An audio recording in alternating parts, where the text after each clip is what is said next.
परमेश्वर पिता का धन्यवाद करते हैं। आज के दिन को उसने हमारे जीवन में जोड़ा, फिर पिछले सप्ताह भर संभाला, रक्षा रखवाली की और फिर से ये अवसर दिया है कि परमेश्वर के चरणों में आए और उसके पवित्र वचन की ओर ध्यान दें, उसकी आराधना करें, अपने जीवित परमेश्वर की स्तुति करें गीतों के द्वारा। उसने ये सुंदर अवसर दिया, धन्यवाद करते हैं उसके महान प्रेम के लिए, उसकी करुणा, उसकी दया के लिए, क्योंकि उसकी दया अमर है और इसी कारण से हमको आज का दिन करके प्रतिदिन को देखने के लिए अवसर मिल रहा है। यदि परमेश्वर दया नहीं करता तो कोई भी व्यक्ति आज के दिन को नहीं देख पाएगा। इसलिए उस जीवित परमेश्वर का हम धन्यवाद करते हैं। यद्यपि उस परमेश्वर का उद्देश्य आज के दिन को दिखाने के लिए अद्भुत है, उसकी चाहता है कि जीवित परमेश्वर को जाने, अपने स्वामी को जाने और उसके चरणों में आए। उसकी योजना क्या है एक मनुष्य के लिए, उसको समझें। ये उद्देश्य है परमेश्वर का, हमको जीवित रखने का। और इसलिए धन्यवाद करते हैं कि परमेश्वर की सिद्ध इच्छा और मनसा में हम इन बातों को समझने के लिए, जानने के लिए बुलाए गए हैं। परमेश्वर की ओर से हमको बुलाहट मिली है ताकि हम उस जीवित परमेश्वर को जानें, उसके प्रेम को जानें और उसकी क्या इच्छा है अपने अपने जीवन के लिए, इन बातों को जाने। इसलिए उसने हमें ये सुंदर अवसर दिया। हम धन्यवाद करते हैं अपने जीवित परमेश्वर का। और इसलिए आज के दिन में परमेश्वर हम में से हर एक की सहायता करें। जितने प्रिय भाई और बहन जुड़े हुए हैं, मैं आप सबों का धन्यवाद करता हूँ। परमेश्वर हम में से हर एक की आज भी सहायता, अगुवाई करेंगे और इसलिए प्रभु आप सबों को आशीषित करें। आज के दिन में आप सबों को जय मसीह कहता हूँ। आइए इससे पहले कि परमेश्वर के वचन की ओर हम ध्यान करें, परमेश्वर की महिमा में कुछ गीतों को गाएंगे। हमारे बहन लोग और सब मिलकर हम लोग गा सकते हैं।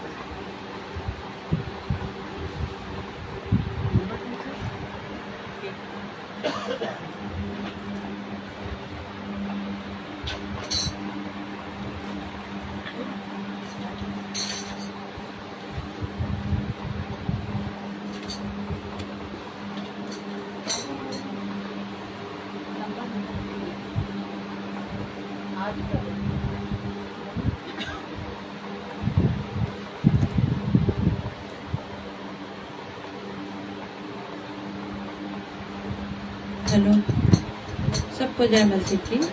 आइए हम सब मिलकर परमेश्वर की आराधना करेंगे।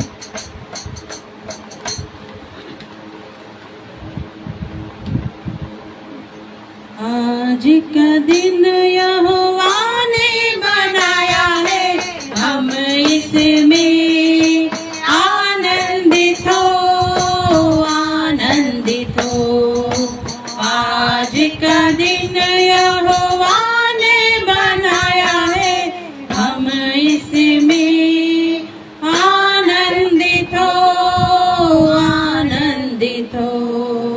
प्रभु को महिमा मिले, चाहे हो मेरा अपमान। प्रभु को महिमा मिले, चाहे हो मेरा अपमान। वो बढ़े मैं घटूं, रहे उसी का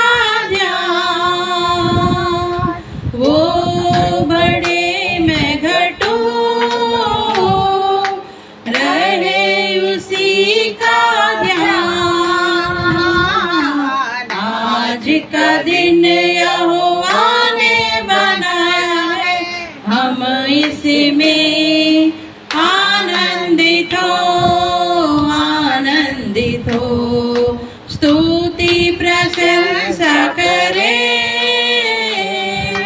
क्यों ना कुछ होता रहे,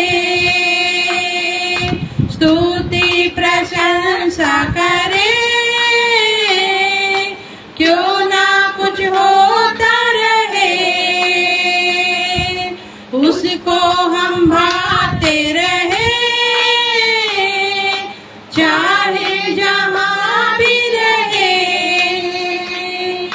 उसको हम भाते रहे, चाहे जहाँ भी रहे। आज का दिन यहोवा ने बनाया है, हम इसमें आनंदित हो, आनंदित हो। आज का दिन यहोवा ने बनाया है, हम इसमें आनंदित हो, आनंदित हो। आता हूँ तेरे पार, मुझको है तुझसे यार। आता हूँ तेरे पार, मुझको है तुझसे यार। मुझको कबूल कर ले,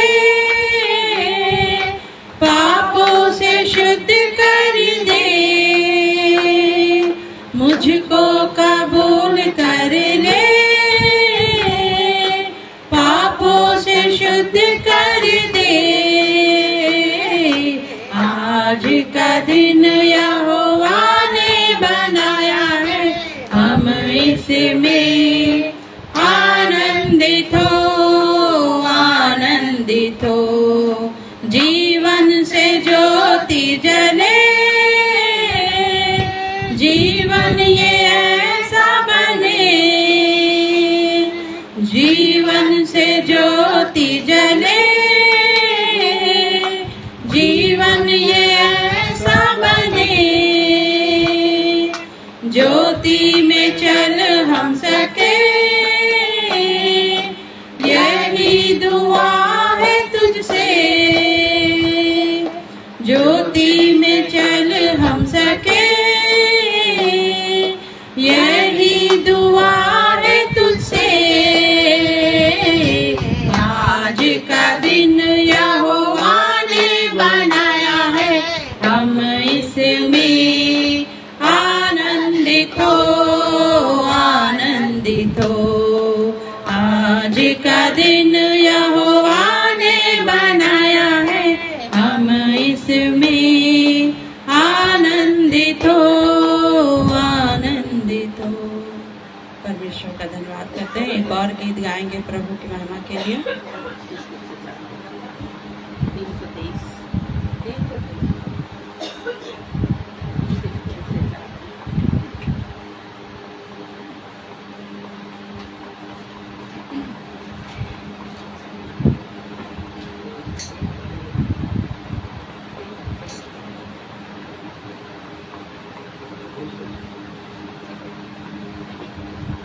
आशीष तुझसे चाहते हैं, हे स्वर्ग पिता हम आते हैं।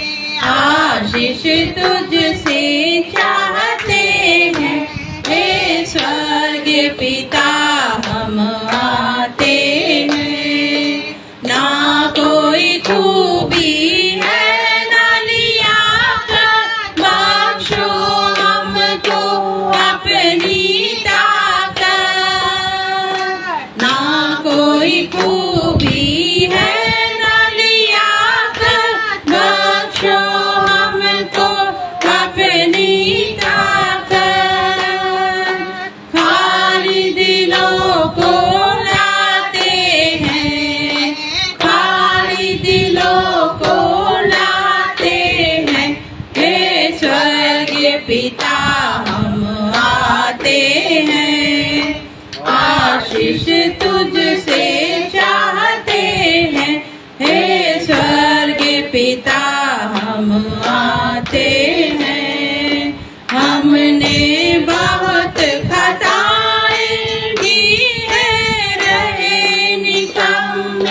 सफाई की है।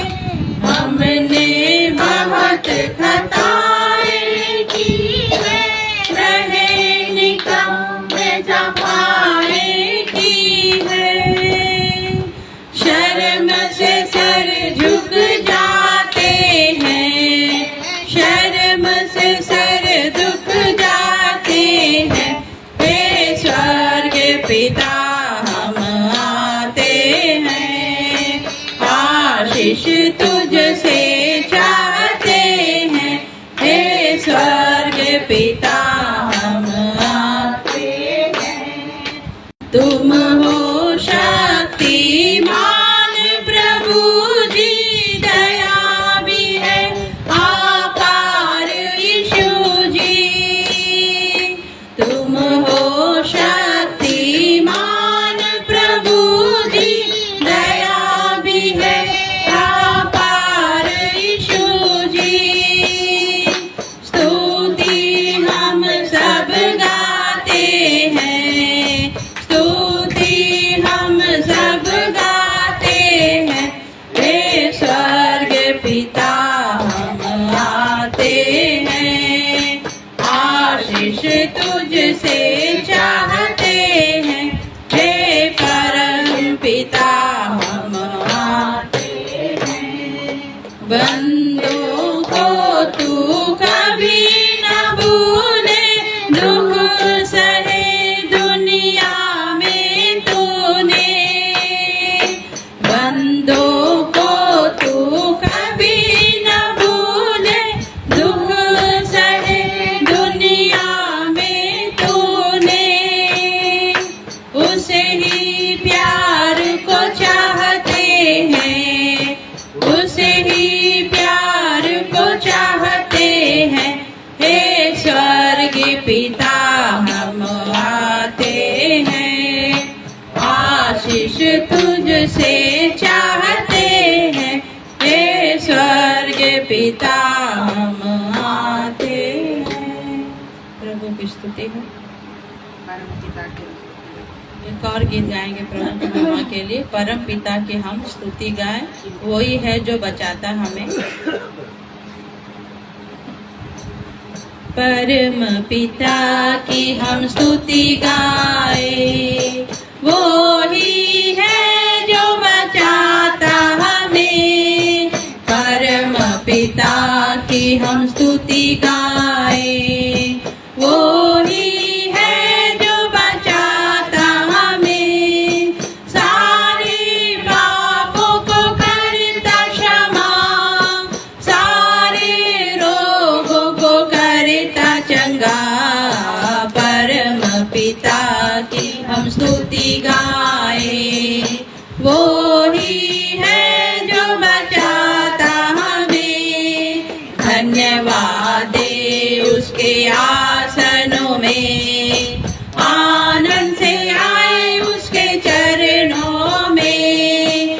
धन्यवाद दे उसके आसनों में, आनंद से आए उसके चरणों में। संगीत गा के खुशी से, मुक्ति की जटा को जय ललकारे। परम पिता की हम स्तुति गाए, वो ही है जो बचाता हमें। वो ही हमारा परम पिता, तरस खाता है सर्व सदा। वो ही हमारा है परम पिता, तरस खाता है सर्व सदा।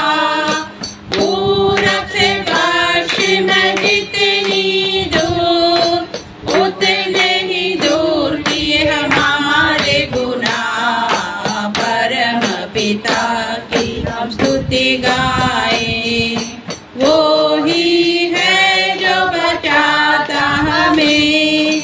माँ की तरह उसने दी तसल्ली, दुनिया के खतरों में छोड़ा नहीं। माँ की तरह उसने दी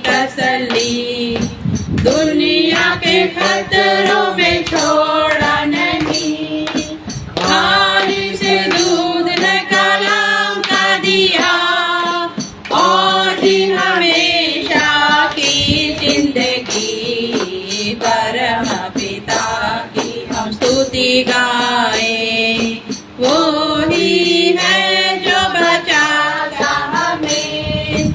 चरवाहे की मानिंद ढूंढा उसने, पापों की कीट से निकाला हमें। चरवाहे की मानिंद ढूंढा उसने, पापों की कीट से निकाला हमें।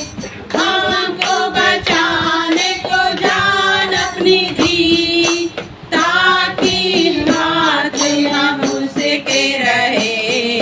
परम पिता की हम स्तुति गाए, वो ही है जो बचाता हमें। घोंसले को बार बार तोड़ कर उसने, चाहा किसी के हम उड़ना उससे। घोंसले को बार बार तोड़ कर उसने, चाहा किसी के हम उड़ना उससे। पर उठाया उकाब की तरह, ताकि हमको चोट न लगे। परम पिता की हम स्तुति गाए, वो ही है जो बचाता हमें। परम पिता की हम स्तुति गाए, वो ही है जो बचाता हमें। धन्यवाद करते परमेश्वर की स्तुति में।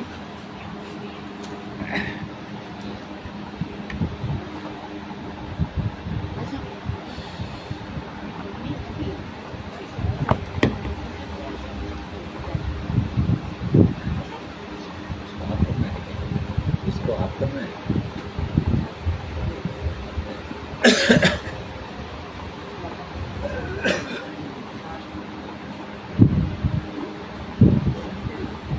सचमुच में हमारे लिए धन्यवाद का ये विषय है, और हम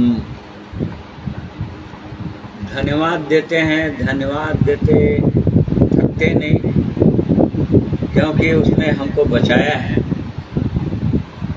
उद्धार दिया है, पापों की क्षमा दिया है, और अपनी कलीसिया जिसको प्रभु यीशु बना रहे हैं उसमें सम्मिलित किया है। और इस कारण से हमको धन्यवाद तो देना ही है परमेश्वर को।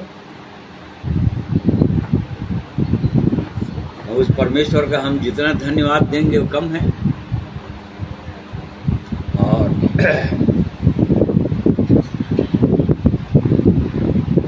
उसने हमको शैतान के हाथों से निकाला है, उसके वश में हम थे, पड़े हुए थे। आज सारा संसार उस दुष्ट के वश में पड़ा हुआ है, हम भी पड़े हुए थे, परंतु उस परमेश्वर ने बड़ी दया से हमें शैतान के वश से छुड़ाया है और अपने राज्य में प्रवेश कराया है। और इस कारण से हम जीवित परमेश्वर का हम धन्यवाद करते हैं, उसकी महिमा करते हैं। और वो प्रभु यीशु अब हर एक भाइयों और बहनों को, जो लोग उसके शरण में आ चुके हैं, वो चाहते हैं कि वहाँ तक पहुँचा दें कि प्रभु यीशु को जब दोबारा आगमन हो तो उस जीवित परमेश्वर के सन्मुख खड़े होने के योग्य हो जाए, खड़े हो सके, इस योग्य कर देना चाहते हैं। परंतु दुष्ट जो है शैतान नहीं चाहता कि कोई भी व्यक्ति उसकी गुलामी से छूटे, परमेश्वर के राज्य में आए, और परमेश्वर की इच्छा में बढ़े। और इसी कारण से परमेश्वर जो है लगातार इन बातों को बता रहे हैं और पत्रियों में पौलुस प्रेरित के द्वारा पवित्र आत्मा लगातार कलीसियाओं को चिता रहा है, अलग अलग जगहों की कलीसियाओं को जो प्रभु यीशु जिनको बना रहा है और उसकी जो इच्छा सिद्ध इच्छा है वो हमारे जीवन में पूरा करवाना चाहता है। आइए एक वचन पढ़ेंगे, 2 कुरिन्थी 11 अध्याय उसका 2 और 3 पद, 1, 2, 3 पद। 2 कुरिन्थी 11 अध्याय उसका 1 से 3 पद। यदि तुम मेरी थोड़ी सी मूर्खता सह लेते हो तो क्या ही भला होता, हाँ मेरी भी सह लो, क्योंकि मैं तुम्हारे विषय में ईश्वरीय धुन लगाए रहता हूँ, इसलिए कि मैंने एक ही पुरुष से तुम्हारी बात लगाई है कि तुम्हें पवित्र कुमारी के समान मसीह को सौंप दूँ। परंतु मैं डरता हूँ कि जैसे सांप ने अपनी चतुराई से हवा को बहकाया, वैसे ही तुम्हारे मन उस सिधाई और पवित्रता से जो मसीह के साथ होनी चाहिए कहीं भ्रष्ट ना किए जाए। हाँ, ये पौलुस प्रेरित की चिंता थी कि कलीसिया जिसको प्रभु यीशु ने बनाया, अपने लहू से सींचा, उसको कहीं वो शैतान जो है भ्रष्ट न कर दे अपनी बड़ी चतुराई से। जिस प्रकार से उसने हवा को बहकाया, क्योंकि उसका नाम ही पड़ गया है संसार का भरमाने वाला। प्रकाशित वाक्य 12 अध्याय उसका 9वां पद में हम पाते हैं, तब वह बड़ा अजगर अर्थात वही पुराना सांप जो इब्लीस और शैतान कहलाता है और सारे संसार का भरमाने वाला है, पृथ्वी पर गिरा दिया गया और उसके दूत उसके साथ गिरा दिए गए। हाँ देखो, सारा संसार का भरमाने वाला है वो शैतान जो है, आज सारे संसार को भरमा कर रख दिया है और उसका काम ही है भरमाना। और इस कारण से उसने जैसे ही परमेश्वर की अद्भुत योजना के अनुसार उसने मनुष्य बनाया, उसने पहले ही हवा को बहका दिया और अपनी चतुराई से बहकाया लिखा है, क्योंकि वो बहुत ही चतुर है। शैतान जो है बहुत चतुर है, धूर्त है और बड़ी चतुराई से बहका देता है, लोगों को भरमा देता है और सारा संसार को भरमाता चला जा रहा है, भरमा दिया है। और परंतु वो परमेश्वर बचाना चाहता है, आज भरमाते ही जा रहा है, भरमाते जा रहा है। एक समय आएगा जब प्रभु यीशु का राज्य होगा इस संसार में और 1000 वर्ष का राज्य होगा, तब उस समय प्रकाशित वाक्य 20 उसका 2 और 3 पद पढ़ेंगे। उसने उस अजगर अर्थात पुराने सांप को जो इब्लीस और शैतान है पकड़ के 1000 वर्ष के लिए बांध दिया और उसे अथाह कुंड में डालकर बंद कर दिया और उस पर मुहर लगा दी कि वह 1000 वर्ष के पूरे होने तक जाति जाति के लोगों को फिर न भरमाए। हाँ देखो, जब 1000 वर्ष का राज्य होगा, प्रभु यीशु का राज्य होगा, तब उस समय नहीं भरमा पाएगा, क्योंकि परमेश्वर उसको अथाह कुंड में डाल देगा 1000 वर्ष के राज्य के लिए, प्रभु यीशु का राज्य होगा। और परंतु जैसे ही प्रभु यीशु का राज्य समाप्त होगा, उसी का 7वां पद पढ़िए।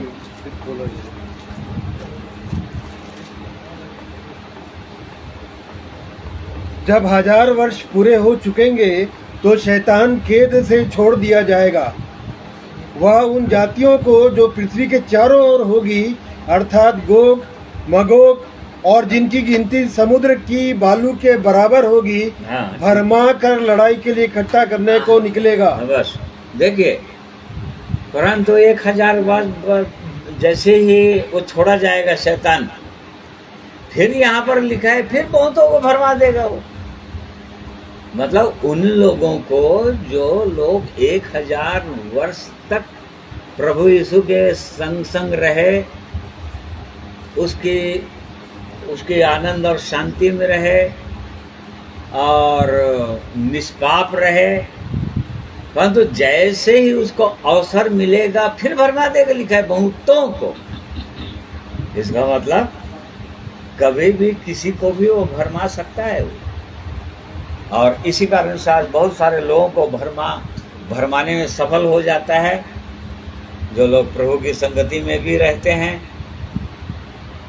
और वचन में रहते हैं, वचन पढ़ते हैं।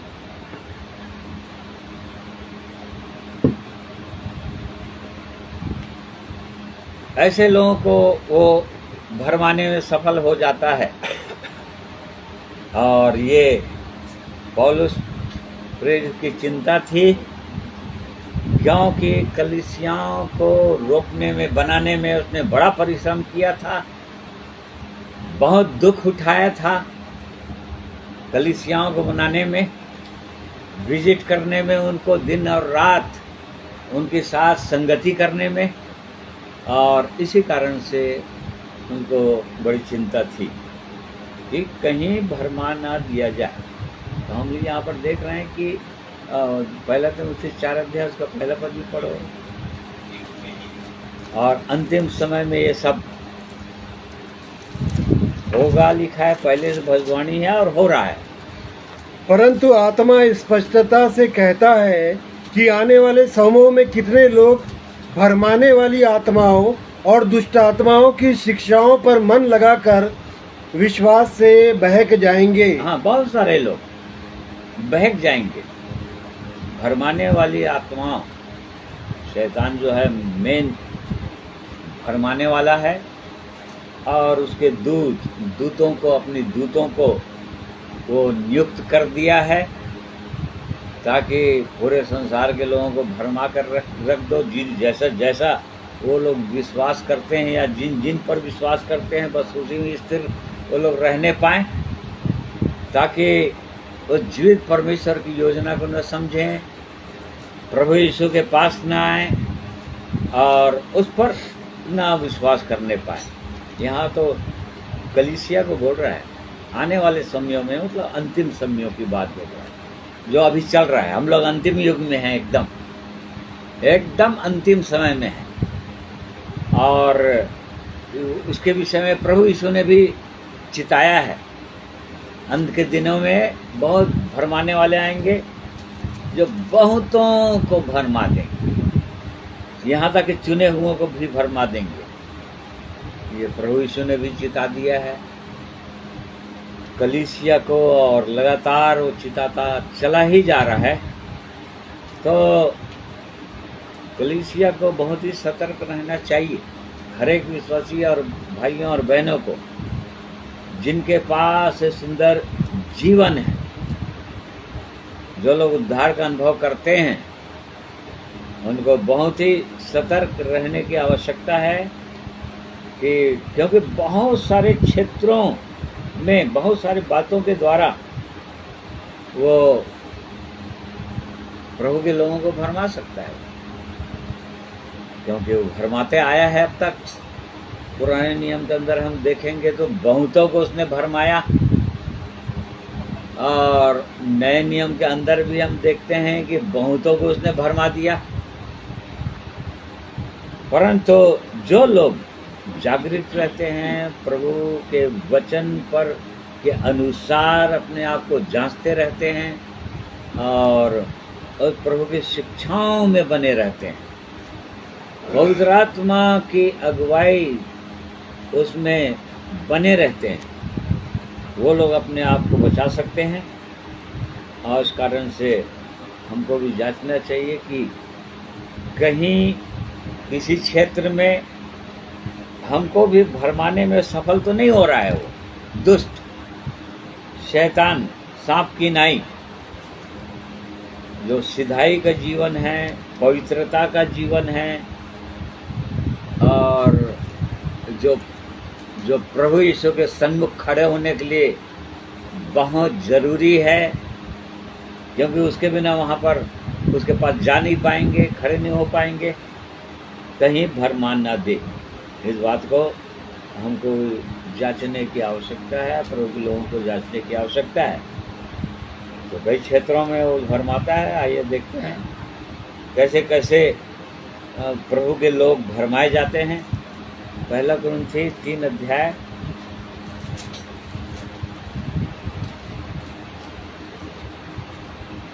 उसका 18 पद। कोई अपने आप को धोखा ना दे। यदि तुम में से कोई इस संसार में अपने आप को ज्ञानी समझे तो मूर्ख बने कि ज्ञानी हो जाए, क्योंकि क्योंकि इस संसार का ज्ञान परमेश्वर के निकट मूर्खता है। जैसा लिखा है, वह ज्ञानियों को उनकी चतुराई में फंसा देता है। हाँ, तो यहाँ पर कोई अपने आप को धोखा ना दे या कोई भरमाए ना जाए। इंग्लिश बाइबल में लिखा है कोई भरमाए ना जाए, मतलब किसी को भरमाने ना पाए। तो यहाँ पर लिखा है, यदि तुम में से कोई संसार में अपने आप को ज्ञानी समझे तो मूर्ख बने कि ज्ञानी हो जाए। तो इस वचन के अनुसार कैसे टाइप को भरमाएगा वो? इस वचन में कोई अपने आप को धोखा न दे। यदि तुम में से कोई संसार में अपने आप को ज्ञानी समझे या अपने आप को बहुत चतुर समझे संसार में, तो मूर्ख बने की ज्ञानी हो जाए लिखा है। मतलब परमेश्वर चतुर लोगों को, ज्ञानी लोगों को, बुद्धिमान लोगों को तो बुलाया नहीं है वो। और इसी कारण से जब अपन इस संसार में जब प्रभु यीशु के पास जब आता है कोई भी विश्वासी, विश्वास करके उद्धार पाने के लिए, तो वो व्यक्ति अपने आप को सबसे छोटा, सबसे निम्न, मूर्ख समझ के ही आता है, निर्बुद्धि समझ के आता है, पापों में डूबा हुआ समझ के आता है, और ये समझ के आता है कि कुछ भी नहीं है, मूर्ख। परंतु संसार में ज्ञानी लोग भी है, बहुत सारे लोग आज बाइबल के बड़े बड़े ज्ञाता लोग हैं, बहुत बड़े बड़े ज्ञानी लोग हैं जो बाइबल का पूरा अध्ययन करते रहते हैं और बाइबल को अपनी बुद्धि से और अपनी चतुराई से समझना चाहते हैं। परंतु उनमें से कोई उस परमेश्वर के पास नहीं आ सकेगा, प्रभु यीशु को जान नहीं सकेगा, वो समझ ही नहीं सकेगा। प्रभु यीशु को तो कोई नहीं समझ पाएगा, ऐसे लोग नहीं समझ पाएंगे, क्योंकि प्रभु यीशु ने खुद कहा है कि मैंने संसार के ज्ञानियों और पंडितों को 11 का 25 में पढ़ो भाई, मत्ती।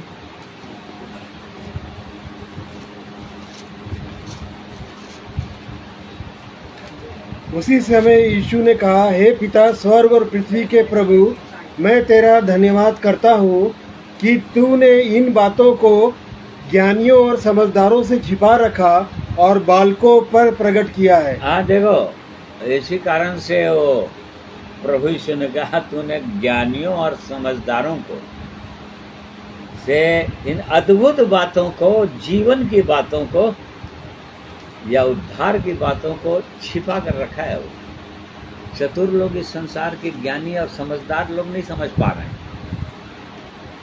और इसी कारण से तो परमेश्वर अपने वचन में बार बार बोलता है, तो अपनी समझ का सहारा नहीं लेना है। यदि अपनी समझ का सहारा कोई व्यक्ति लेता है, इसका मतलब वो बहुत ही समझदार समझता है अपने आप को, या अपने आप को बुद्धिमान समझता है, ज्ञानी समझता है।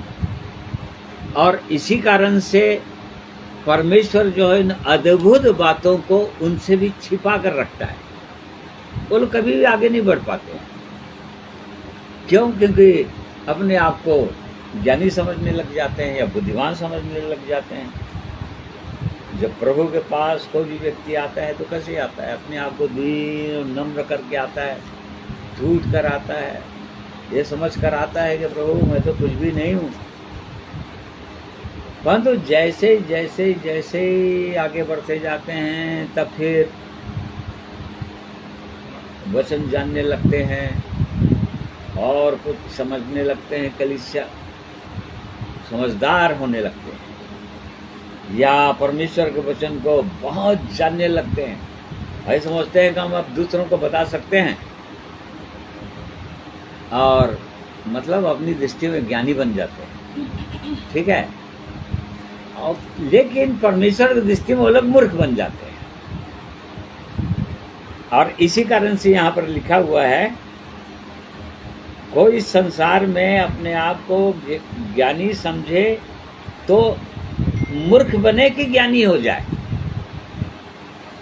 मूर्ख बनने के लिए बोल रहा है परमेश्वर, मूर्ख बनने के लिए पढ़ रहे हैं। मतलब जैसी स्थिति में तुम आए थे पहले प्रभु के पास, पापों में डूबे हुए, खोए हुए, बाइबल के कुछ चीज़ को नहीं जानते थे, बिल्कुल वैसे ही बने रहो मूर्ख, और तब परमेश्वर की दृष्टि में ज्ञानी बन जाओगे, तब परमेश्वर की दृष्टि में बुद्धिमान रहोगे।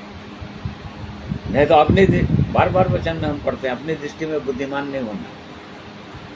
जो भी विश्वासी अपनी दृष्टि में बुद्धिमान बनने की कोशिश किया तो समझ जाओ वो परमेश्वर की दृष्टि में मूर्ख, और फिर आगे वो कुछ नहीं कर सकता, आगे कुछ समझ भी नहीं सकता, जान भी नहीं सकता वचन को। और परमेश्वर कभी भी उसको आगे नहीं उठाएगा, बढ़ाएगा। तो ये बहुत ये समझने की आवश्यकता है, इन बातों को जानने की आवश्यकता है कि हमको अपनी समझ का सहारा कभी लेना नहीं है, या अपनी दृष्टि में हमको ज्ञानी नहीं बनना है। संसार की दृष्टि में, संसारी बातों में एक व्यक्ति ज्ञानी बन सकता है या चतुर बनना है। संसारी चीज़ों में चतुर बनने के लिए बोला प्रभु, सांप की नाई चतुर बनो बोला तो वहाँ तो संसारी बातों, ताकि कोई तुमको भरमाने न पाए, धोखा न देने पाए, लूटने न पाए। इसलिए प्रभु यीशु ने कहा, परंतु परमेश्वर की दृष्टि में मूर्ख बनेगा, तब परमेश्वर की दृष्टि में वो ज्ञानी ठहरेगा। वे तो उनको जांचना है, सोचना है इन बातों को और समझना है। पहला ग्रंथी उसका 6वां अध्याय और उसका 9वां पद पढ़िए। क्या तुम नहीं जानते कि नहीं लोग परमेश्वर के राज्य के वारिस ना होंगे? धोखा ना खाओ, ना वेश्यागामी, ना मूर्ति पूजक, ना पर स्त्रीगामी, ना लुच्चे, ना पुरुषगामी, ना चोर, ना लोभी, ना पियक्कड़, ना गाली देने वाले, ना अंधेर करने वाले परमेश्वर के राज्य के वारिस होंगे। और बस देख लीजिए, ये परमेश्वर के राज्य के वारिस नहीं होंगे ये लोग। क्या तुम नहीं जानते कि अन्यायी लोग, अन्यायी के जगह इंग्लिश बाइबल में लिखा है अनराइचस, अधर्मी लोग। अन्यायी मतलब यहाँ न्याय से संबंधित हो जाता है ना, परंतु अधर्मी लोग, अनराइचस लोग परमेश्वर के राज्य के वारिस नहीं होंगे। धोखा ना खाओ, धोखा ना खाओ मतलब भरमाए ना जाओ, कोई भरमाने ना पाए तुमको कि तुम ये ऐसा जीवन रखकर ना वेश्यागामी, ना मूर्ति पूजक, ना परस्त्रीगामी, ना लुच्चे, न पुरुषगामी, न चोर, न लोभी, पियक्कड़, ना गाली देने वाले, ना अंधेर करने वाले परमेश्वर के राज्य के वारिस होंगे। ये सब गंभीर वचन है, कलीसिया के लिए है। ये कलीसिया में यदि कोई ऐसा हो गया तो समझ जाओ परमेश्वर के राज्य में तो नहीं जाएगा। जो चितारा है परमेश्वर कुरिन्थियों की कलीसिया को, और अभी वर्तमान कलीसिया में जो लोग ऐसे लोग हैं उनको सबको चितारा है वो, क्योंकि इन बातों के द्वारा दुष्ट जो है, शैतान जो है, भरमाने में लगा हुआ है। और इस कारण से वो बोल रहा है न चोर, न लोभी, न पियक्कड़, न गाली देने वाले, ये सब, न मूर्ति पूजक, आइडोलेटर, किसी भी प्रकार के ये सब काम करने वाले परमेश्वर के राज्य में नहीं जाएंगे, बाहरी रहेंगे, मतलब छूटेंगे लोग। कलीसिया को बोल रहे, चितारा है पवित्र आत्मा के द्वारा सीधे सीधे पौलुस के प्रेरित इनको एकदम सीधा सीधा उत्तर दे रहा था, कलीसियाओं को चिता रहा था, उनके पापों को दिखा रहा था। और बाद में ये लोग मन फिराए, दूसरा कुरिन्थी में हम पढ़ते हैं, इन सब को सीधा सीधा पौलुस के द्वारा चिताए जाने के द्वारा ये लोग कायल हुए और ये लोग मन फिराए, उन बातों से फिरे हैं ये लोग। तो आज भी कलीसिया में ये सब जरूरी है, लेकिन ये सब चीज़ों का प्रचार कहाँ होता है? कलीसिया के अंदर नहीं होता। आजकल कलीसियाओं में ये सब बातें नहीं बताई जाती, परंतु परमेश्वर का ये वचन है, और यदि प्रभु के साथ रहना है हमेशा, तो इन बातों को तो ध्यान देना ही पड़ेगा, अपने जीवनों को जांचना ही पड़ेगा। कहीं हम अन्यायी तो नहीं हैं, या अधर्मी तो नहीं हैं, या किसी प्रकार से हम मुकदमेबाजी में तो नहीं हैं। यहाँ पर आगे लिखा है 7 पद में, तुम आपस में मुकदमा करते हो, अन्याय क्यों नहीं सहते, अपनी हानि क्यों नहीं सहते, परंतु तुम तो स्वयं अन्याय करते और हानि पहुंचाते, और वह भी भाइयों को। मतलब कलीसिया के लोगों को बोल रहा है, कलीसिया के अंदर ऐसा नहीं होना चाहिए बोल रहा है, कलीसिया के अंदर नहीं होना चाहिए। ओ कोर्टबाजी और ये सब बिल्कुल नहीं होना चाहिए, नहीं तो फिर भरमा, किसी इन्हीं कारणों से भरमा रहा है शैतान जो है लोगों को। पहला कुरिन्थी 15 अध्याय, हाँ, उसका 33 पद पढ़ लीजिए। धोखा न खाना, बुरी संगति अच्छे चरित्र को बिगाड़ देती है। धर्म के लिए बस धोखा नहीं खाना, बी नॉट बी डिसीव्ड। इसी प्रकार से तुम धोखा नहीं खाना, भ्रम में नहीं आना किसी के, क्योंकि बुरी संगति अच्छे चरित्र को बिगाड़ देती है। बुरी संगति, इसलिए तो वहाँ से निकलने के लिए बार बार हम परमेश्वर को वचन में पढ़ते हैं लोगों को। भजन संहिता 1:1 में हम ये पढ़ते हैं, क्या ही धन्य हो पुरुष जो दुष्टों की युक्ति पर नहीं चलता, पापियों के मार्ग में खड़ा नहीं होता, ठट्ठा करने वाली मंडली में बैठता नहीं।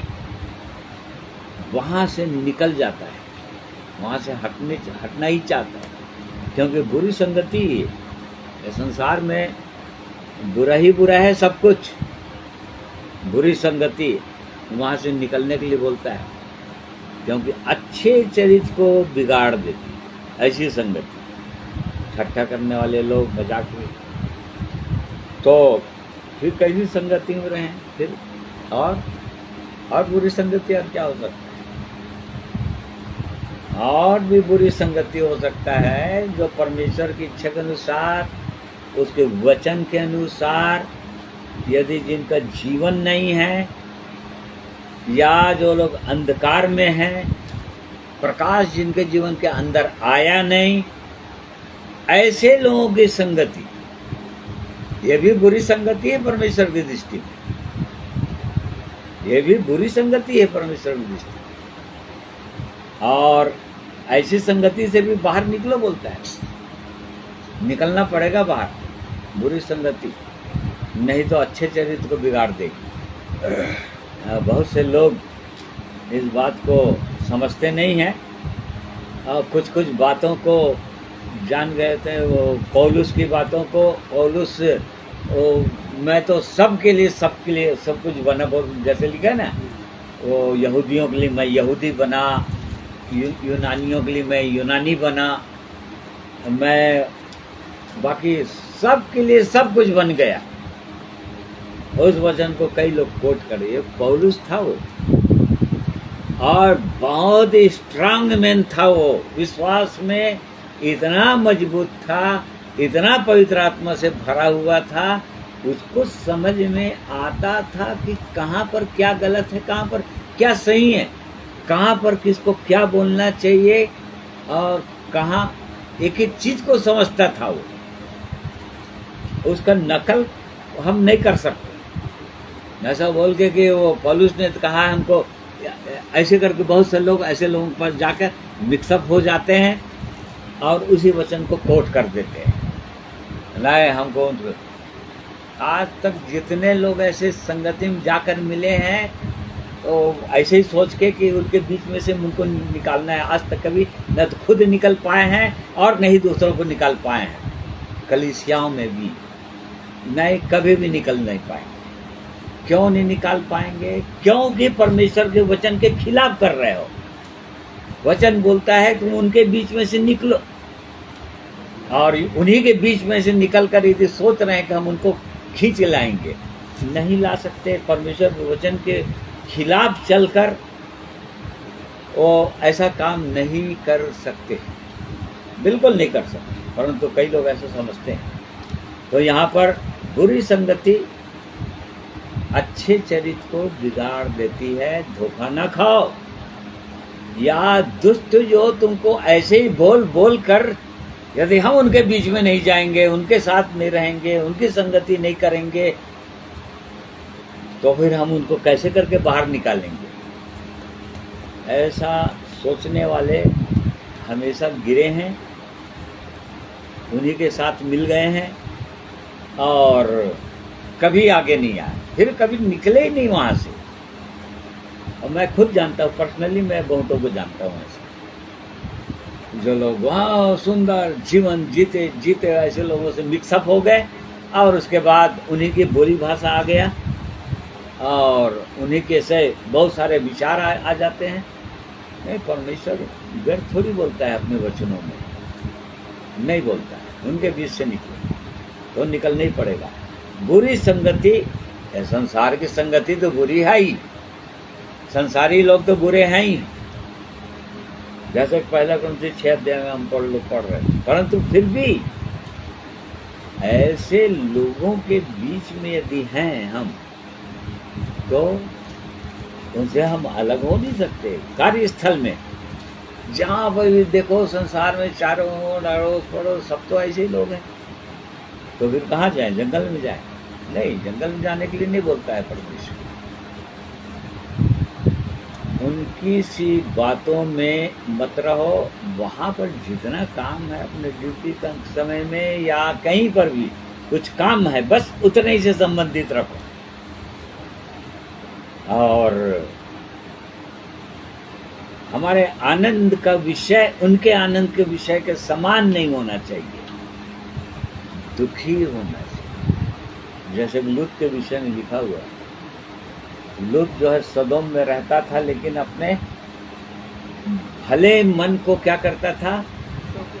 हाँ, शोकित करता था। उनकी बुरी बुरी बातों को सुनकर, देखकर, मतलब उनमें उनको देखकर और सुनकर उनके साथ आनंदित नहीं होता था वो, परंतु अपने हृदय को दुखी करता था, शोक करता था। निश्चित रूप से उनसे अलग होना चाहता होगा ऐसे समय। तो हमारा उद्देश्य क्या रहता है, इस बात को जानना है एक व्यक्ति को। ऐसा करके हमारा उद्देश्य क्या है? तो इसलिए बोल रहा है कि बुरी संगति अच्छे चरित्र को बिगाड़ देती है। 5 का छठों को ठीक पड़ गई, पैदा कौन थी। तुम्हारा घमंड करना अच्छा नहीं। क्या तुम नहीं जानते कि थोड़ा सा खमीर पूरे गुथे हुए आटे को खमीर कर देता है। हाँ, इस बात को हमेशा याद रखने के लिए बोलता है परमेश्वर। पूरा गूथा हुआ आटा, थोड़ा सा खमीर। बाइबल में प्रभु यीशु ने बताया, या झूठी शिक्षा, गलत बातें ठीक नहीं।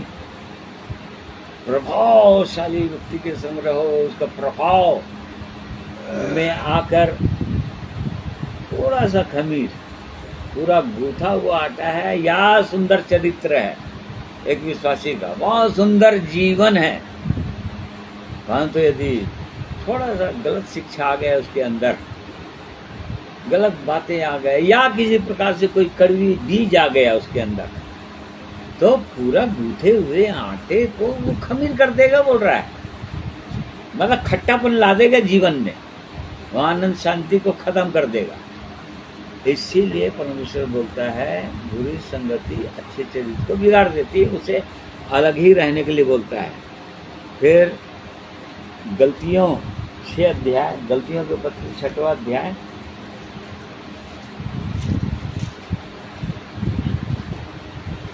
हाँ उसका 3रा पद पढ़िए पहले।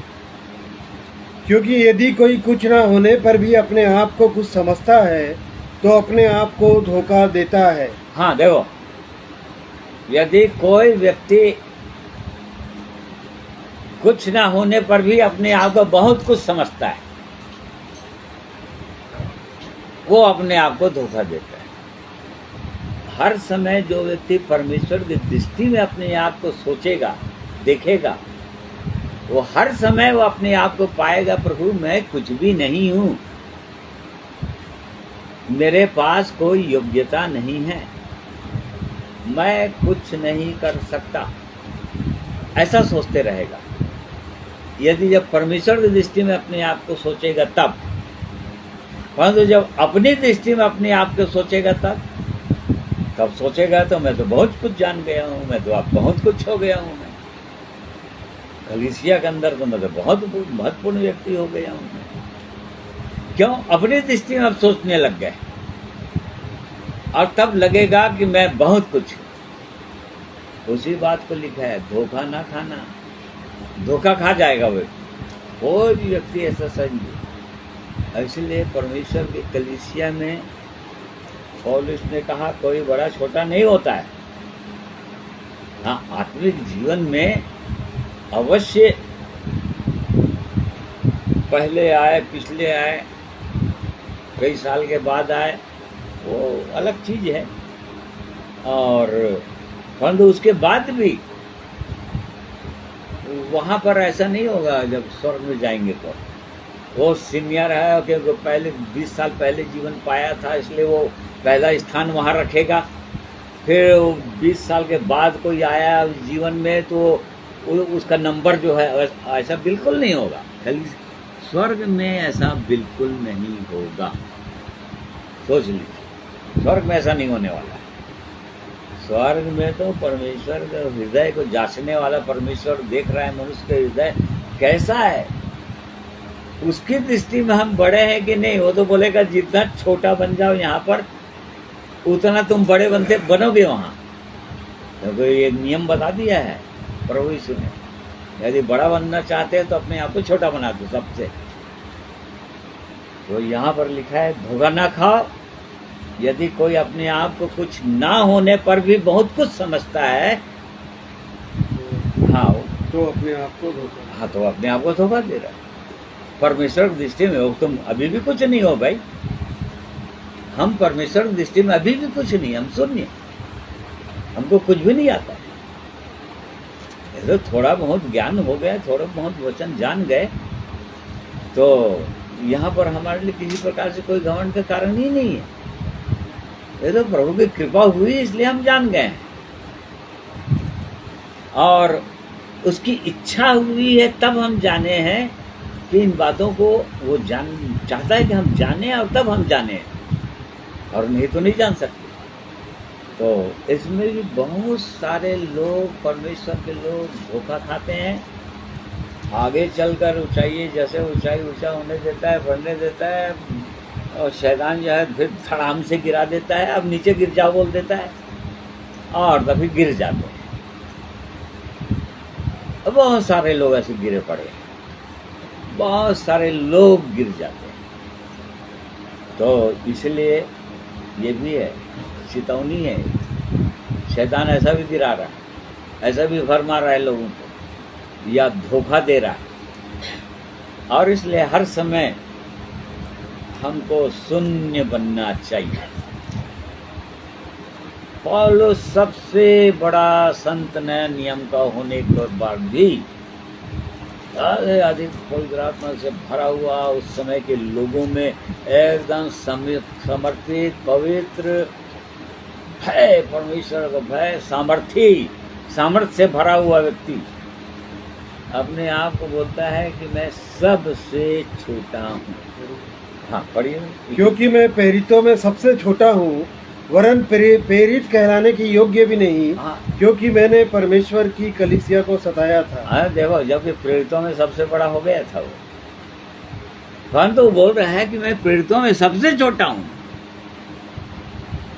अब सोच लो, परमेश्वर जो है इसी कारण से उसको स्वर्ग ले जाकर पूरा कलीसिया का दर्शन करवाया। और कलीसिया क्या है, देह का क्या है, सिर क्या है, काम कैसे करना चाहिए, अंगों को कलीसिया के अंदर एक एक चीज वो परमेश्वर जो है उसको स्वर्ग ले जाकर दिखाया। क्यों? क्योंकि सबसे छोटा वो अपने आप को स्वीकार किया।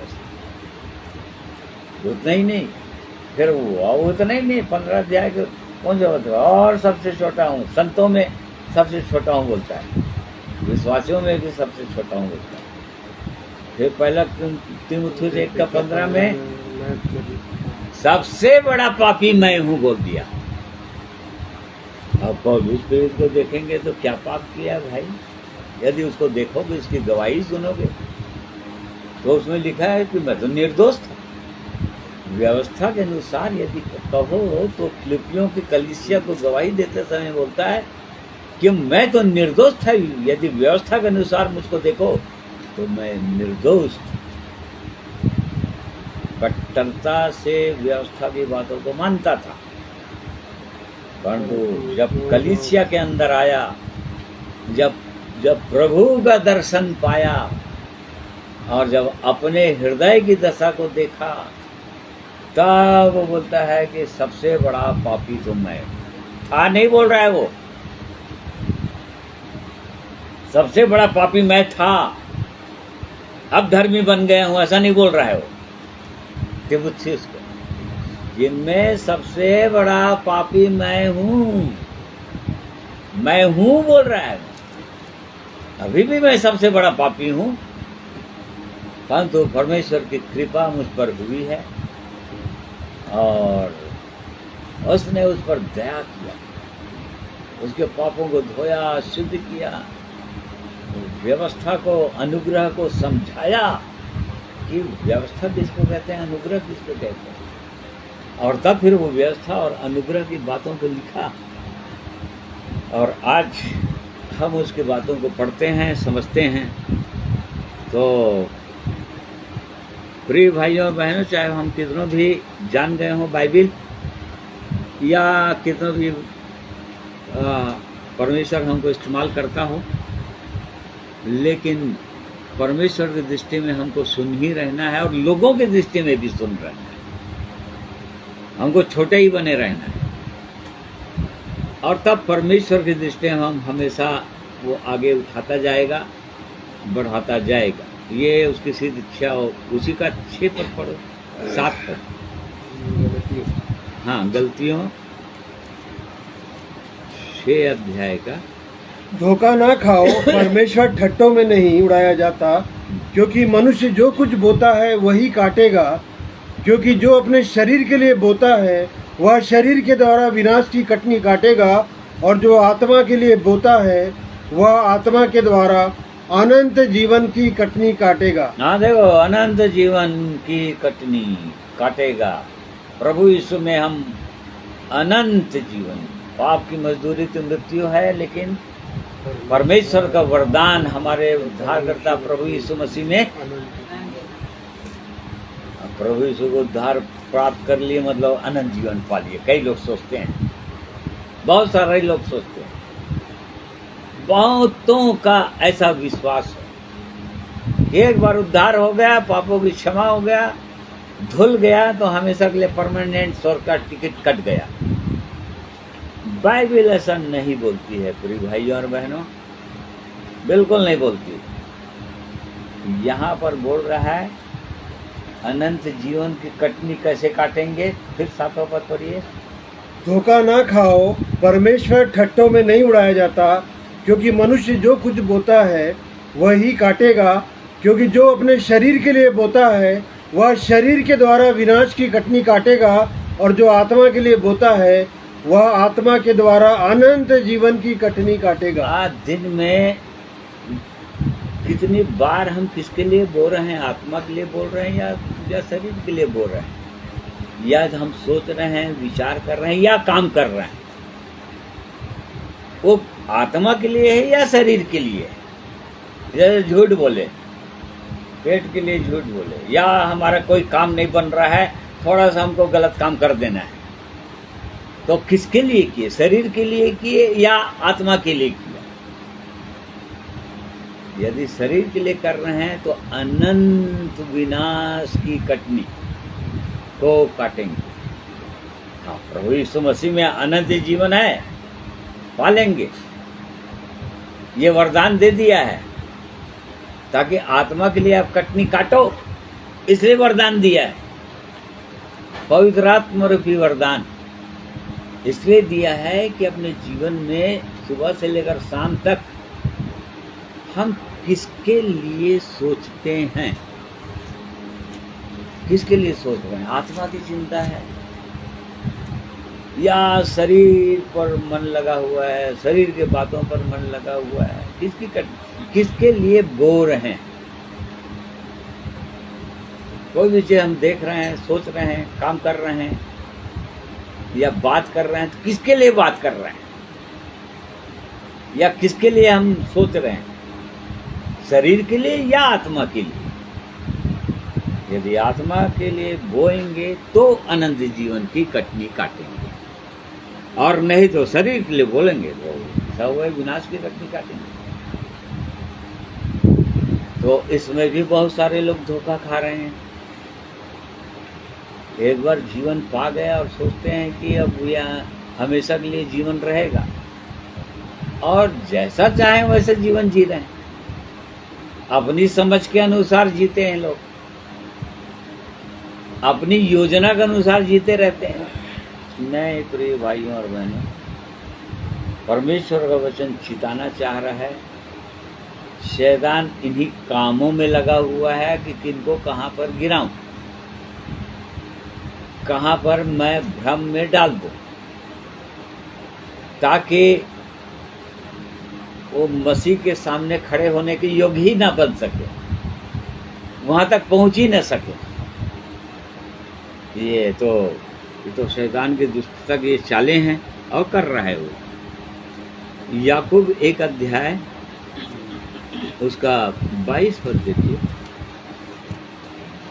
परंतु वचन पर चलने वाले बनो, और केवल सुनने वाले ही नहीं जो अपने आप को धोखा देते हैं। हाँ, अपने आप को धोखा देते हैं, डिसीव कर देते हैं।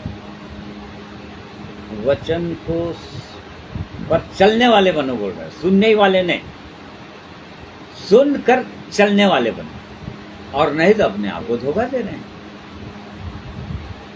इसी को तो प्रभु यीशु ने दृष्टांत के रूप में बताया। 2 बिल्डर्स के दो घर बनाने वालों के उसे हम बताया। दोनों जने सुनने वाले थे, एक चीज कॉमन था दोनों में। जो बालू पर घर बनाया और जो चट्टान पर घर बनाया, दोनों में एक बातें तो समान थी। क्या चीज? सुन रहे। हाँ, दोनों सुने, परमेश्वर के वचन को दोनों ने सुना, ठीक है। परंतु बुद्धिमान लोग सुनकर बिल्कुल वैसे ही किए, परंतु मूर्खों ने सुनकर उन पर नहीं चले। देखो दोनों अंतर है।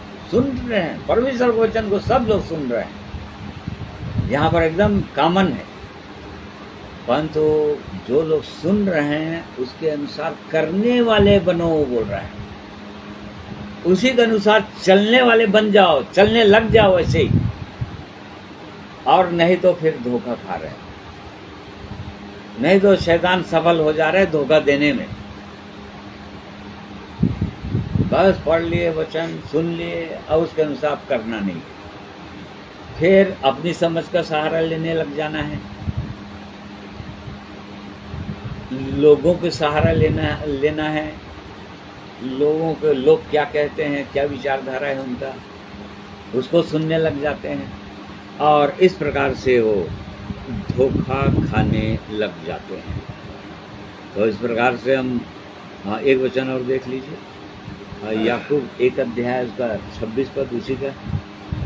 यदि कोई अपने आप को भक्त समझे और अपनी जीभ पर लगाम ना दे, पर अपने हृदय को धोखा दे, तो उसकी भक्ति व्यर्थ है।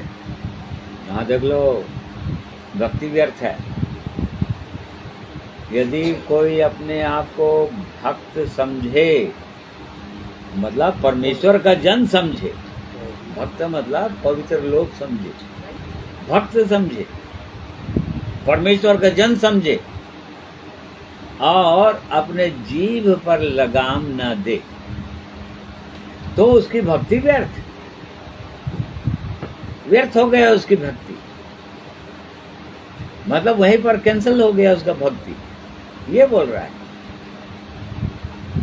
परंतु अपने आप को क्या दे, धोखा, अपने हृदय को, हाँ वो अपने आप को धोखा दे दिया समझ। तो परमेश्वर का जन बनना है तो जीभ पर तो लगाम देना ही पड़ेगा, चौकसी तो करना ही पड़ेगा अपने जीभ, क्योंकि जीभ तो खतरनाक अंग है, इसलिए याकूब ने बता दिया 3 का 2 पद पढ़ो। इसलिए कि हम सब बहुत बार चूक जाते हैं, जो कोई वचन में नहीं चूकता वही तो सिद्ध मनुष्य है और सारी देह पर भी लगाम लगा सकता है। हाँ देखो, यदि वचन पर जीभ को लगाम नहीं लगा सकते तो सारी देह को लगाम नहीं लगा सकते, जीभ पर लगाम लगाना पड़ेगा। यदि कोई अपने आप को भक्त समझे बोल रहा है, यदि आप समझ रहे हैं अपने आप को, मैं प्रभु, मैं आपका जन, परमेश्वर का जन, और आपने मेरे जीवन में सुंदर काम किया है, मैं आगे बढ़ रहा हूँ, तो जीभ पर तो लगाम देना ही पड़ेगा, और नहीं तो भक्ति व्यर्थ या आराधना व्यर्थ। भक्ति व्यर्थ मतलब जो भी काम कर रहे हैं, जो भी उसके लिए कर रहे हैं, जो भी सोच रहे हैं, प्रार्थना कर रहे हैं, ठीक है नहीं, और सेवकाई कर रहे हैं, सब व्यर्थ, बेकार हो गया फिर, क्योंकि जीभ पर लगाम देना नहीं सुने, नहीं समझे, उसको सीखे ही नहीं कभी। इसीलिए 1 का 18 पद में क्या लिखा है, उसने अपनी इच्छा से हमें, 19 पद, हे मेरे प्रिय भाइयों, यह बात तुम जान लो, हर एक मनुष्य सुनने के लिए तत्पर और बोलने में धीर और क्रोध में धीमा हो। बार बार बोल रहा है परमेश्वर, उसी 18 पद पढ़ी ना। उसने अपनी इच्छा से, हाँ, उसने अपनी इच्छा से हमें सत्य के वचन के द्वारा उत्पन्न किया, ताकि हम उसकी सृष्टि की हुई वस्तुओं में से एक प्रकार के प्रथम फल हो। हाँ, वो प्रथम फल पर अधिकार देता है, वो प्रथम फल देता है, वो दिया है वो, इसीलिए सुनने के लिए तत्पर, बोलने में धीरा, कम बोलो, बोलने के लिए कम बोलो। क्यों? क्योंकि जहाँ हम नीति वचन पढ़ते हैं, जहाँ बहुत बातें होती है, वहाँ अपराध होगा ही होगा। जो लोग बहुत ज्यादा बात करते रहते हैं, वहाँ अपराध होगा। उनके ज़बान से कभी न कहीं कोई न कोई बातें ऐसे वैसे इधर उधर की बातें निकल जाएगा और अपराध होगा। और इसी कारण से परमेश्वर बोल रहा है सुनने के लिए तत्पर रहो, मतलब सामने वाला क्या बोल रहा है उसको पहले सुन लो और तब फिर उत्तर देना। नीति वचन में हम पाते हैं धर्मी क्या बोलूं, हाँ, मन में सोचता क्या मन में सोचता है कि क्या उत्तर दो, मूर्खों के मुंह से मुड़ता हुआ निकल आती है। धर्मी मन में सोचता है कि कौन सा सत्य है। ये बुद्धिमान ज्ञान का ठीक बखान करते हैं, परंतु मूर्खों के मुंह से मुड़ता उबल आती है। हाँ, नहीं वो उत्तर क्या हाँ उत्तर कौन सा पद है। तो इसीलिए वचन में लिखा है बोलने के लिए। हाँ 15 का 28 धर्मी मन में सोचता है कि क्या उत्तर दूं, परंतु दुष्टों के मुंह से बुरी बातें उबल आती है। देखो ये सब धर्मी का पहचान है और दुष्ट का भी पहचान है। एक विश्वासी अपने आप को जांच सकता है इन वचनों के द्वारा। धर्मी सोचता है कि यहाँ पर क्या बोलूं, क्या उत्तर दूं, मन में सोचता है। और मन में सोचेगा मतलब निश्चित रूप से धर्मी व्यक्ति है यदि, तो परमेश्वर उसकी सहायता करेगा, अपनी आत्मा के द्वारा वचन देगा कि ये बोल दो यहाँ पर, और उस एकदम सही वचन रहेगा वो, क्योंकि परमेश्वर देगा वो वचन। परंतु दुष्ट व्यक्ति कुछ भी बोल देगा। तो इसलिए बोलने में धीरा, इसलिए अपनी जीभ पर लगा, नहीं तो धोखा हो रहा है बोलता है परमेश्वर। एक वचन और पढ़ेंगे, पहला यूहन्ना 1 अध्याय, हाँ उसका 8वां पद। यदि हम कहें कि हम में कुछ भी पाप नहीं, तो अपने आप को धोखा देते हैं और हम में सत्य नहीं। अब देखिए बहुत बार बहुत सारे लोग मैंने क्या पाप किया ऐसा सोचते रहते हैं, जबकि परमेश्वर का वचन बोल रहा है यदि हम कहें, यदि कोई कहे, ऐसे लिखा है, यदि हम कहें कि हम में कुछ भी पाप हम नहीं, में कुछ भी पाप नहीं, एकदम निष्पाप हो गए, तो अपने आप को धोखा दे रहा। कहाँ सोच विचार में कब कैसे, या कई बार हमको समझ ही नहीं आता है कि कोई किसी को हम बात किए और सामने वाला दुखी हो गया या नाराज हो गया, पर तो हमको नहीं आया है समझ में, इसका मतलब पाप तो हुआ है। परंतु चूंकि हमको समझ में नहीं आया है और परमेश्वर चाहेगा तो उसको बताएगा, तो यदि हम समझते रहेंगे नहीं मैं बिल्कुल निष्पाप नहीं, धोखा खाते हैं, धोखा खा रहे हैं ऐसा वाला। परंतु प्रभु यीशु इसीलिए प्रकाश में चलो बोल रहा है। प्रकाश में चलने वाले व्यक्ति चूंकि प्रकाश में है, इसलिए अंधकार वहाँ पर रहेगा ही नहीं, और चूंकि कुछ भी चीज वहाँ पर आया वो तुरंत दिखाई देगा। हाँ यहाँ पर आ गया, यहाँ पर गड्ढा आ गया, यहाँ पर पत्थर आ गया, यहाँ पर पत्थर से ऐसे पार होकर जाना था, या ऐसे साइड से होकर जाना था, कहीं गड्ढा था। इसीलिए प्रकाश में चलने के लिए बोल रहा है, प्रकाश में चलो, और तब समझ में आता रहेगा कि कहाँ पर क्या गलत है, और तब धोखा नहीं खाएंगे। ये तो परमेश्वर की इच्छा और योजना है कि तो परमेश्वर हमारे पापों को, अनजाने पापों को वो तो क्षमा करते रहता है, उसकी दया है, ये उसके दया के अंदर आता है। और इसी कारण से तो हम हर नए दिन को देखते हैं ना, क्योंकि मिटाता है, क्षमा कर देता है अनजाने पापों को, या जिसके बिना हम काम चलेगा नहीं, हम कई बार हमको बताता है कि तुमने ये किया गलत, और जैसे ही गलत किया उसको हमको मानना चाहिए, छोड़ना चाहिए। तो इसमें भी धोखा खा रहे हैं बहुत सारे लोग, अपने आप को एकदम परफेक्ट और सिद्ध ऐसा समझ के। नहीं, वैसे समझना ही नहीं, आगे बढ़ना है। तो परमेश्वर की सिद्ध इच्छा और मनसा ये है कि उसके लोग को के अंदर शैतान सर्प की न्याय जिस प्रकार से हवा को बहका दिया, उसी प्रकार से बड़ी चतुराई से बहकाता है। इस बात को हमेशा याद रखना। हवा बहका देता है कैसे? चतुराई से। और चतुराई समझ में आएगा नहीं, इसीलिए प्रभु यीशु ने कहा कि सांप के समान ही तुम भी चतुर बन जाओ। उसी के समान चतुर बनोगे तभी उसकी चाल तुमको समझ में आएगा। हाँ, बुराई के लिए भोले बने रहो, कबूतर के समान बनो। परंतु यदि चतुराई सीखना है तो प्रभु यीशु शैतान से ही सिखाना चाहा। सोच लो, चतुराई तो शैतान से ही सीखो बोल रहा है। कैसे, कहाँ पर गिराता है? एक छोटा सा छेद मिला, मतलब शैतान जो है सर किसी भी प्रकार से वहां पर घुसने में सफल हो ही जाता है।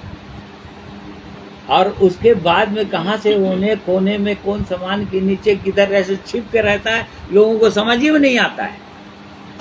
और जहां अवसर आए किसी को डस देता है। बिल्कुल वैसे ही काम आज भी कर रहा है शैतान।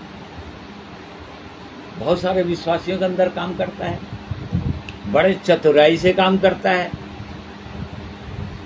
ठीक है, बहुत चतुराई से काम करता है। ये वाला चतुराई जो है बहुत खतरनाक है, शैतान का काम। और बाकी दूसरा जो काम आएगा वो तो फाड़ खाने वाले सिंह की तरह आता है। तो फाड़ खाने वाले सिंह वो जान जाओगे कोई मारने के लिए आया है। वो चतुराई नहीं है, वहां पर विश्वास की आवश्यकता है।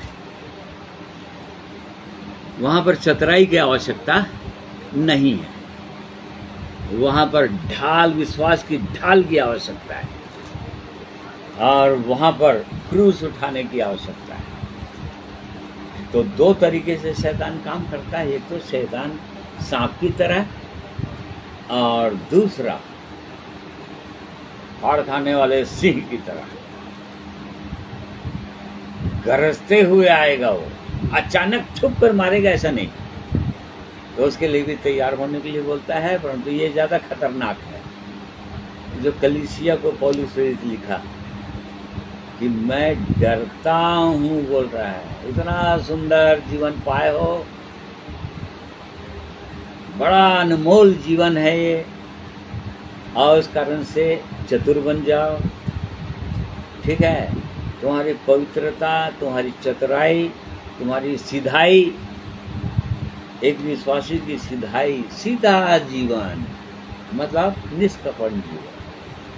कोई कपट नहीं है हृदय के अंदर, कोई ऐसी गलत बात कोई सोचा नहीं। एकदम सिधाई का जीवन, साफ सुथरा जीवन। ऐसे जीवन में चलो बेटा, और पवित्र जीवन में जियो, ताकि तभी मसीह के सामने खड़े हो सके। इसलिए परमेश्वर इन बातों के द्वारा, इन वचनों के द्वारा, इन चेतावनियों के द्वारा हम में से हर एक की सहायता, अगुवाई करें, ताकि हम जांचें कि कहीं दुष्ट जो है किसी भी इन क्षेत्रों में, इन वचनों के अनुसार कहीं न कहीं काम तो नहीं कर रहा है किसी के भी विश्वासी के जीवन में। बड़ी चौकसी की आवश्यकता है इन अंतिम दिनों में विशेषकर। और इसलिए परमेश्वर हमारी सहायता, अगुवाई करें इन वचनों के द्वारा। आइए एक गीत और सुनेंगे बहन त्रिवेणी के द्वारा।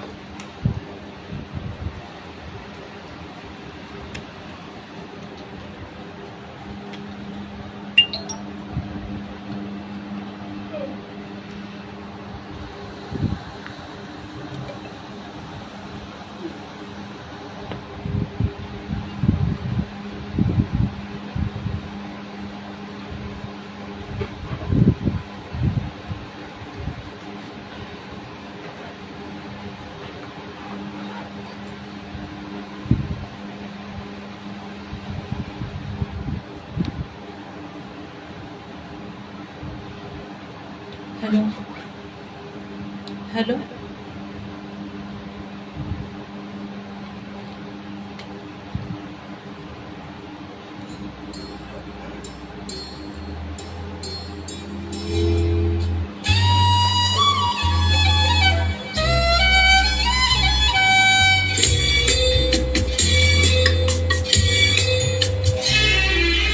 अश्कों में डूबा ये जीवन खुशियों से भर जाएगा।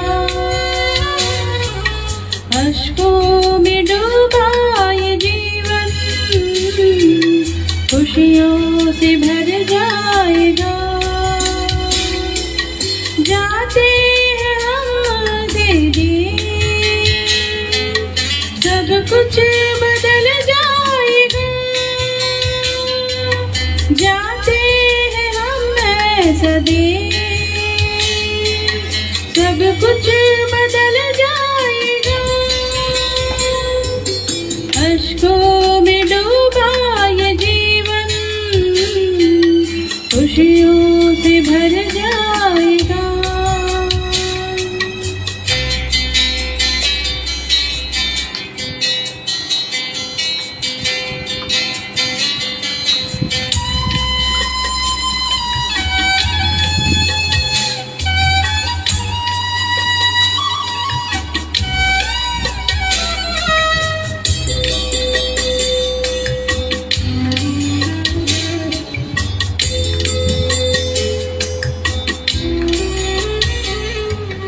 भूखे न होंगे वहाँ,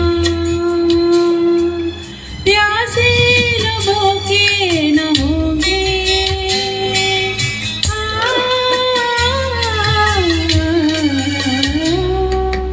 भूखे न होंगे वहाँ, प्यासे न भूखे न होंगे। उसकी प्रशंसा मैं करूँगा, जीवन संवर जाएगा। उसकी प्रशंसा मैं करूँगा, जीवन संवर जाएगा। अश्कों में डूबा ये जीवन खुशियों से भर जाएगा।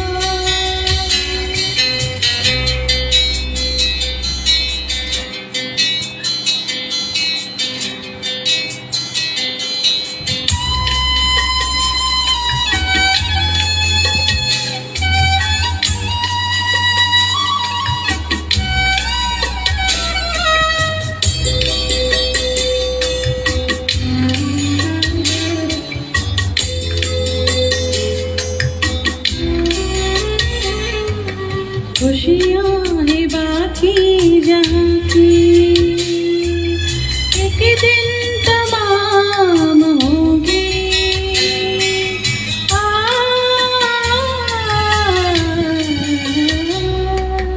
खुशियाँ हैं बाकी जहाँ की,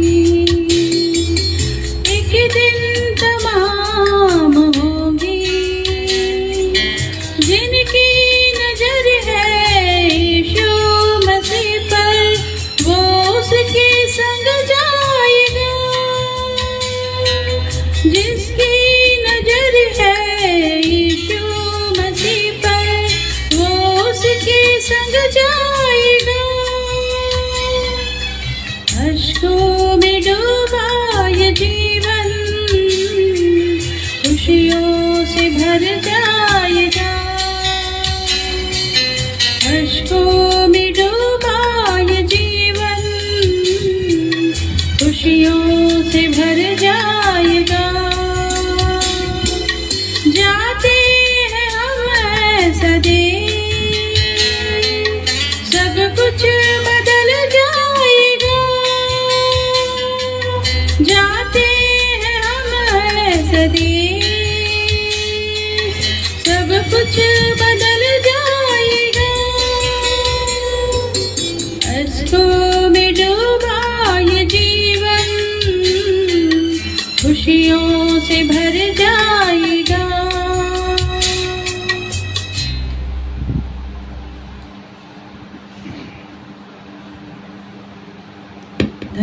परमेश्वर पिता का आज के सुंदर वचन के लिए परमेश्वर पिता का मैं हृदय से धन्यवाद करते हैं। सच में इस वचन के अनुसार हम अपने जीवन को जांचेंगे तो निश्चय इस गीत के द्वारा हम उस खुशियों को हम प्राप्त कर सकते हैं जो परमेश्वर ने हम सब के लिए रखा है स्वर्गीय राज्य में। सबको जय मसीह की। प्रभु सबको आशीष दे।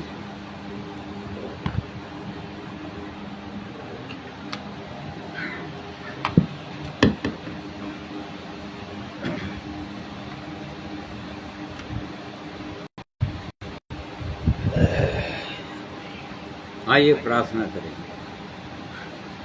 प्रेमी परमेश्वर पिता, हम आपका धन्यवाद करते हैं। आप हमसे प्रेम करते हैं। आप प्रेमी परमेश्वर, और आपके इन प्रेम वचनों के लिए भी धन्यवाद करते हैं जिनके द्वारा आप अपने लोगों को सावधान करते हैं, चिताते हैं। क्योंकि आप चाहते हैं प्रभु कि जिनके लिए अपना प्राण दिया, लहू बहाया, वे लोग आपने हमें खरीदा, हम आपके संग ही रहें हमेशा के लिए। ये आपकी इच्छा है, आपका बोझ, आपकी प्रार्थना है, और उसका इसलिए हम आपका धन्यवाद करते हैं प्रेमी परमेश्वर इन वचनों के लिए जिनके द्वारा आज भी आपने हमें चिताया, समझाया कि हम सो न जाएं या निश्चिंत न रहें अपने चाल चलन के प्रति, अपने विश्वास के प्रति। और प्रभु जी शैतान के प्रति, परंतु हमको और चतुर बनाइए महान परमेश्वर, ताकि हम शैतान की चालों को समझ सकें और उसके किसी भी प्रकार से बहकाने में, भरमाने में ना आने पाए, वो हमको भरमाने ना पाए। वो जो पवित्रता जो हमारे जीवन में होनी ही चाहिए, हमारे जीवन में वो सिधाई या निष्कपट जीवन होना ही चाहिए, ताकि प्रभु यीशु के सन्मुख हम खड़े होने के योग्य हो सकें। और इस कारण से धन्यवाद करते हैं प्रभु इन वचनों के लिए कि आज के दिन में आपने हमें चिताया, अपने लोगों को चिताया, ताकि हम गंभीर होकर अपने जीवनों को जांचें, देखें कि कोई ऐसी बातें तो नहीं है, ऐसी चाल तो दुष्ट नहीं चल रहा है हमारे जीवन में, और सावधान रहें। धन्यवाद करते हैं, आपने वचन बोलने में मेरी सहायता किया, सुनने के लिए अपने प्रियों की आपने सहायता किया। पवित्र आत्मा की सहायता, अगुवाई हमको मिला, इसके लिए हम धन्यवाद करते हैं और आपके चरणों में दीन होते हैं। प्रभु होने दीजिए कि हम हमेशा आपके चरणों में दीन बने रहें, छोटा बने रहें और शून्य बने, कुछ भी नहीं है। हम कुछ भी अपने आप को बड़ा ना समझने पाए या बहुत कुछ जान गए ऐसा ना समझने पाए। प्रभु ये अनुग्रह कीजिए, हम पर दया कीजिए, ताकि और आगे हम आपकी सिद्ध इच्छा तो अपने व्यक्तिगत जीवन में अनुभव से जानते चले जाएं, और सिद्धता के मार्ग में हम जहाँ तक भी पहुँचे हैं उससे और आगे बढ़ने पाए। हम में से हर एक की सहायता, अगुवाई कीजिए। आपके पवित्र वचन के लिए धन्यवाद करते हैं, प्रभु यीशु के लहू की स्तुति करते हैं जो हमारे पापों को क्षमा करता है, धोता है, शुद्ध करता है। पवित्र आत्मा के लिए धन्यवाद करते हैं जो हमारा शिक्षक, हमारा सहायक, हमारा अगुवा है और हमारा सामर्थ्य जो हमको सामर्थ्य देता है। और इसलिए प्रभु हर एक को मैं आपके हाथों में सौंप देता हूँ, अपने आप को, प्रिय भाइयों और बहनों को। आज के दिन में जितने प्रिय भाई बहन लोग सुने हैं और आगे भी जो लोग सुनते हैं, प्रभु हर एक की सहायता अगुवाई कीजिए। प्रार्थना प्रभु यीशु के नाम में मांगते हैं, सुनिए ग्रहण। आमीन। प्रिय भाइयों बहनों, आप सबों को मैं धन्यवाद करता हूँ। अपने परमेश्वर के पवित्र वचन को सुनने के लिए अपना बहुमूल्य समय निकाला और परमेश्वर के वचन को आपने सुना और अपने हृदय के अंदर इसको बिठा लीजिए और इसके अनुसार ही हमारा जीवन हो, ये परमेश्वर की सीधी इच्छा और मनसा है। इसलिए आप सबों को मैं धन्यवाद करता हूँ, सबों को जय मसीह की कहता हूँ।